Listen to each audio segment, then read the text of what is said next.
கோல விழி கொண்ட கோமதியவளே ஆதிபராசக்தி. நீல விழி கொண்ட காளியும் அவளே ஆதிபராசக்தி. கோல விழி கொண்ட கோமதி அவளே ஆதிபராசக்தி. நீல விழி கொண்ட காளியும் அவளே ஆதிபராசக்தி.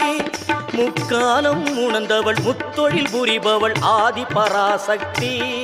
முக்காலம் உணர்ந்தவள் முத்தொழில் புரிபவள் ஆதிபராசக்தி.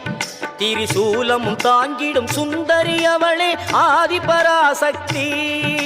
மேல்மருவத்தூர் ஆதிபராசக்தி மலர்பதம் பாடிடுவோம்.